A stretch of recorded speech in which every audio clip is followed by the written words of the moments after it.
नमस्कार। इस बुलेटिन में आप सभी का स्वागत है। आपके साथ मैं हूं नीता सिंह और बुलेटिन की शुरुआत रण में दिग्गजों के दम की खबर से। मरुधरा के महासमर को साधने के लिए कांग्रेस जिलेवार प्रत्याशियों की समर्थन सभाएं कर वोट की अपील कर रही है। आज सन सिटी जोधपुर में सीएम अशोक गहलोत ने कांग्रेस प्रत्याशी वैभव गहलोत की समर्थन सभा से हुंकार भरी और बीजेपी पर हमला करते हुए जनता से वैभव को जिताने की अपील की। तो वहीं डिप्टी सीएम सचिन पायलट ने टोंक में कांग्रेस प्रत्याशी नमो नारायण की समर्थन सभा में पहुंचे और जनसभा को संबोधित किया। वहीं नमो नारायण को वोट कर जिताने की अपील की। गांव में क्या समस्या होती है, पानी की, बिजली की, शिक्षा की, स्वास्थ्य की, सड़कों की, सब कुछ मैंने देख लिया। वो अनुभव मेरे काम आया। तो आपको याद होगा 4 अकाल लगातार पड़ गए थे उस वक्त में। मैंने भी हिम्मत नहीं आ रही, आपका अनुभव मेरे काम आया। वाजपेयी जी गवर्नमेंट थी, 32 लाख मेट्रिक टन में गेहूं लेके आया। गांव गांव में काम के बदले अनाज योजना, कुआ बावड़ी कुछ करो और काम पूरे हो गए तो घर का घर बनाओ, खुद का बनाओ, खुद का कुंड बनाओ, खुद का कुआं बनाओ निजी। उसमें मैंने अलाउ किया और इतना गेहूं इकट्ठा हो गया घरों में, कई घरों में रखने की जगह नहीं रही। वो जमाना ही देखा होगा आप लोगों ने। ये वसुंधरा जी कहती थी उस वक्त मुझे, अशोक गहलोत तो दिल्ली की सड़कों पर अकाल पड़ा हुआ है तो गेहूं की भीख मांगता हुआ कटोरा लेके फिर रहा है, ये कहती थी मुझे। मैंने कहा वसुंधरा जी, मुझे गर्व होगा अगर मैं राजस्थान की जनता की भूख मिटा सकूं तो मुझे भीख मांगने में शर्म नहीं आएगी, मुझे गर्व महसूस होगा। इस क्षेत्र में हम लोग उपस्थित हुए हैं आपसे आग्रह करने के लिए कि आप सब लोग सोच समझ के मतदान करना है।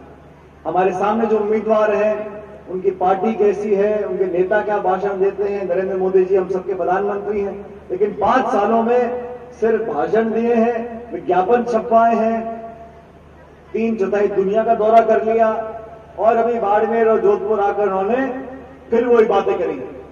कांग्रेस को कोसना, मनमोहन सिंह जी को कोसना, सोनिया गांधी जी को कोसना। अरे मैंने कहा दादा बहुत टाइम हो गया, 5 साल तो आप प्रधानमंत्री रहे हो, अब आप बताओ आपने क्या किया है। हम तो 2014 में चुनाव हार गए, विपक्ष में बैठे और एक सकारात्मक विपक्ष का हमने भूमिका निभाने का काम किया। लेकिन आपने इन 5 सालों में क्या किया?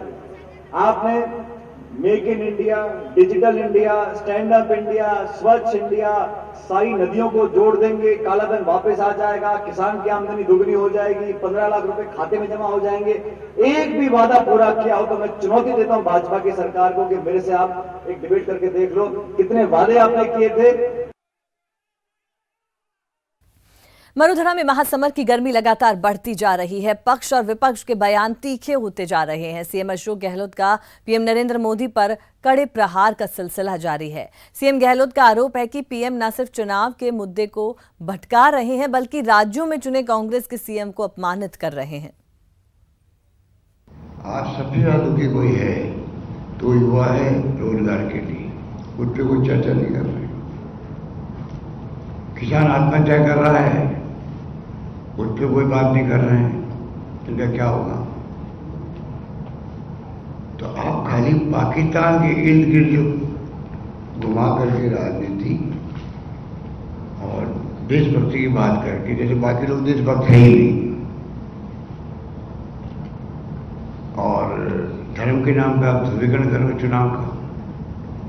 ये चुनाव इस प्रकार से लोकतंत्र को कमजोर करने की स्थिति बन जाएगी।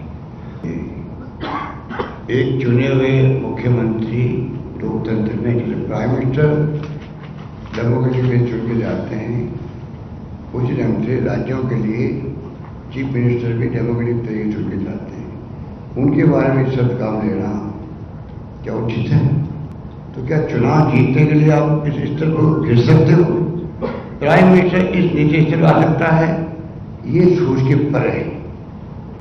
चुने हुए मुख्यमंत्री के बारे में जहाँ 7 करोड़ आवाम का सवाल है, आपका तो 30 करोड़ जनता का सवाल है।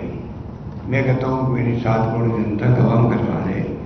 आपको किसने अधिकार दिया उनकी बेइज्जती करने का? उन्होंने चुन करके सरकार बनाई है और मुझे मुख्यमंत्री बनाया है। और डेमोक्रेसी में चुने गए, हम सब ने उनको प्रधानमंत्री को स्वीकार किया देश की, पर वो देश के प्रधानमंत्री के बजाय खाली आरएसएस और बीजेपी के प्रधानमंत्री बन के रह रहे हैं।